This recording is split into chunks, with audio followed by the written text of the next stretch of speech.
Hannah's Farm. The seasons on an early American homestead.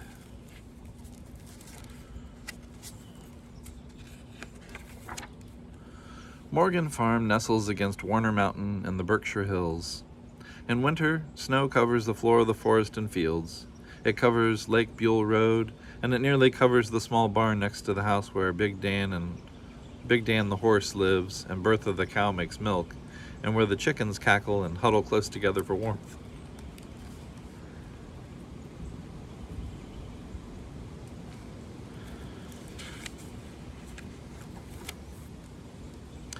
Winter is quite a time, mostly spent indoors.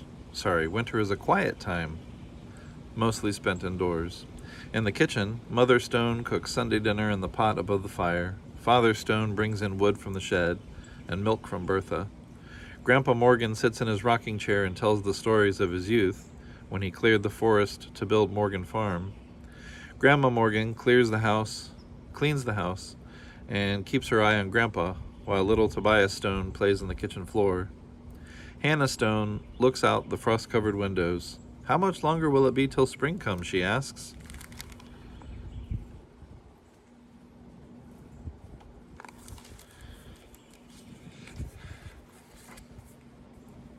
Hannah sits every morning with Mother and studies her lessons. She taps her foot and looks at the door. When can I go help Grandpa and Father in the woods, she asks. First things first, Hannah, Mother tells her. But one day, Father and Grandpa ask Hannah to go with them to cut trees for next winter's firewood. Tobias can't come, he's too little. Father uses a sled pulled by the family's 2 oxen, Jeb and Seth. Wood has to be cut now when the trees can be dragged easily, and when the sap can't slow down the saw blade. Besides, there are no mosquitoes at this time of year, says Father. Hannah learns all about trees. She knows which ones to cut and which ones burn best. It's quiet in the woods except for the sound of Father and Grandpa's 2-man saw cutting back and forth.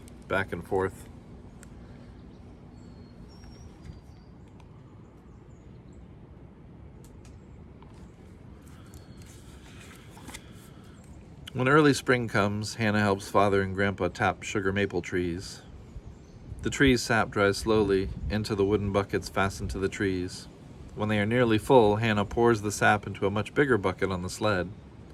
Jeb pulls it to the family's maple syrup shed near the woods. Grandma is waiting to boil down the sap to make maple syrup. It's a sugaring off time, and Hannah and Tobias are given a little syrup on a handful of snow, one of the few sweets they ever get to have. You can eat as much as you want, Grandma says, but be careful you don't get sick to your stomach.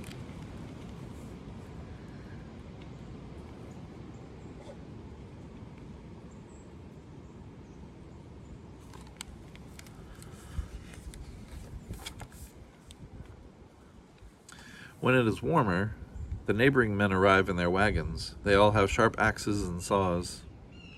Hello, they shout to Hannah and Tobias. They start cutting down trees for the new barn. Some workers take stones from the clearing, while others use them to build a foundation. With tools called an adze and a broadaxe, the men have hew a fallen tree. Hew a fallen tree. I thought you hew a tree that's standing and then it's fallen. Either way, making a square beam which will be placed on top of the stone foundation. More beams will be cut like this for the frame. Hannah and Tobias help by taking water buckets to the thirsty men. Mother and Grandma hurry out into the yard and set up a table with cider jugs and food. There's enough food here to feed an army, says Grandma. Good, says Mother. I reckon the men will be hungry.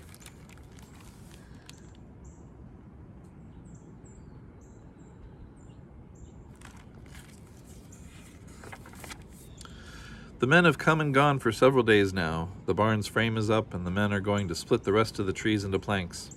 They use wedges and hammers with funny names such as gluts and beetles. It's very hard work, but Grandma always says, many hands make lightsome work.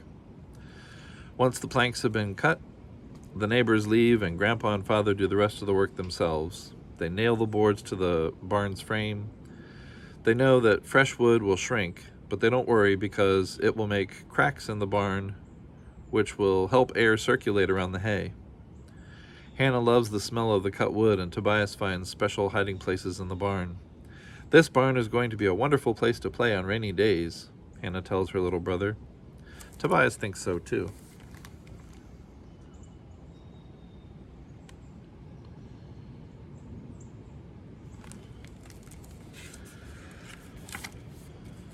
While Father and Grandpa finish the big barn, Hannah has to help Mother plant corn. Mother hitches Big Dan to the plow, and Hannah walks behind, dropping corn kernels into the furrows. Tobias follows Hannah and makes certain each kernel is buried under the soil. It's hot work, says Hannah. I wish I could help Grandma instead. Grandma is cooler in the kitchen, where she's planting most of the food the family will eat during the summer and the following winter.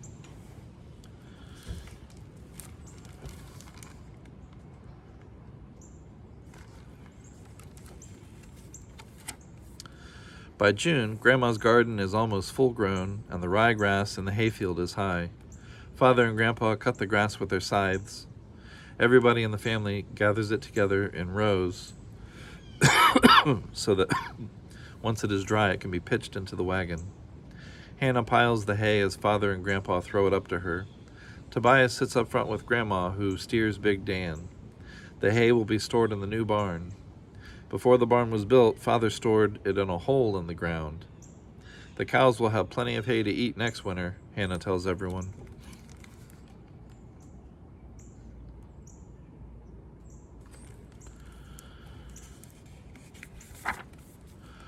On the 4th of July, Independence Day, everybody stops farm work and prepares for an afternoon of picnicking. Hannah's parents invite all the neighbors to share the event. The guests bring food for the harvest table behind the farmhouse. Hannah eats so much she bursts a seam in her calico dress. Mr. Forrester falls asleep under the big oak tree near the new barn and snores too loudly. Mr. Kinning tunes his fiddle and plays a lively jig, but nobody dances because everyone has eaten too much. Old Ms. Bent tells stories to Hannah and Tobias about what family life was like when she was a young girl and Indians roamed the Berkshire Hills near Great Barrington.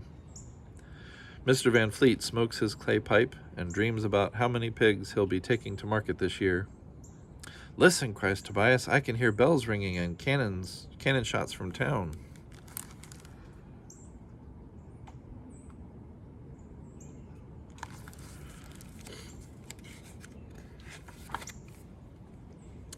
It is August now and the beginning of harvest time, what Grandpa Morgan calls Lammas Day. The great harvest fly, the cicada, is singing in the nearby trees. Hannah helps bring in the melons, potatoes, beets, and onions. She puts them in the root cellar beneath the house, where they stay just the right temperature in hot or cold weather. Hannah and Tobias hide in the root cellar when the weather gets too hot.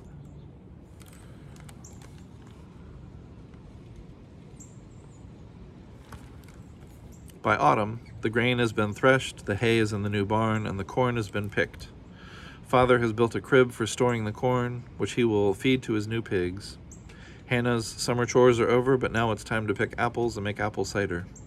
This is my favorite time of year, Hannah announces to the family. I want to be the first to taste the new cider. Then you'll have to work hard picking apples, Father replies.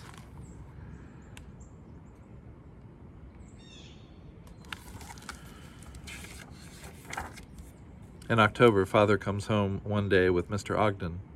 Children, Mr. Ogden is going to help us harvest our apples, Father says. Grandpa brings out tall ladders, and the picking begins. Father and Mr. Ogden pick the eating apples very carefully so as not to bruise them. The reddest and the shiniest will be saved for Christmas. Hannah and Mother store all the best apples in straw-packed boxes and put them in the cellar. Grandma picks other apples for drying. Will you use them to make your special apple pies? Hannah asks. Hannah and Tobias pick the poorest apples to be used for Grandma's applesauce and vinegar.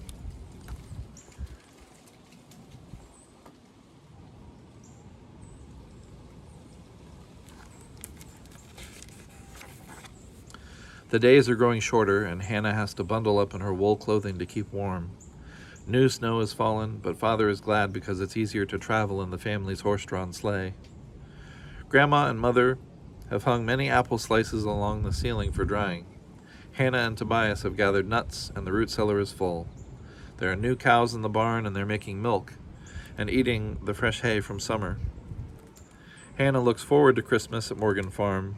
Mother and Grandma busy themselves cooking the big dinner, and the family will eat on Christmas Day. The fire is burning in the fireplace, the candles are lit, and Hannah and Tobias are snug in bed in the loft, thinking of Christmas. The sweet smell of Grandma's apple pie is all she remembers until morning.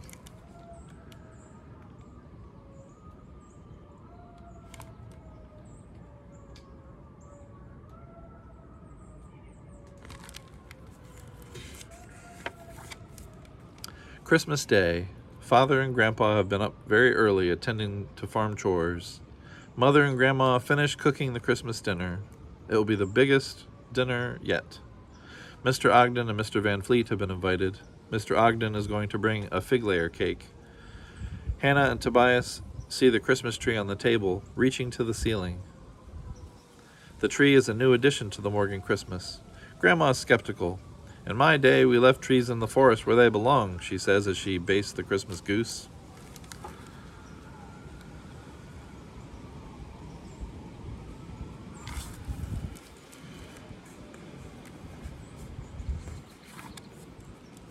By early afternoon, everyone sits down to eat.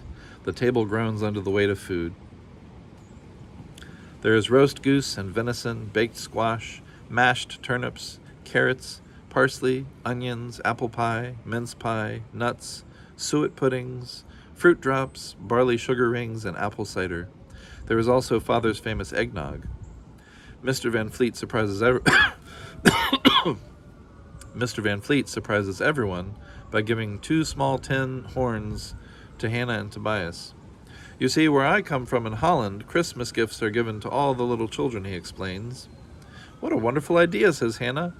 Then she and Tobias blow their horns at the table while everybody gives a cheer to Father Christmas.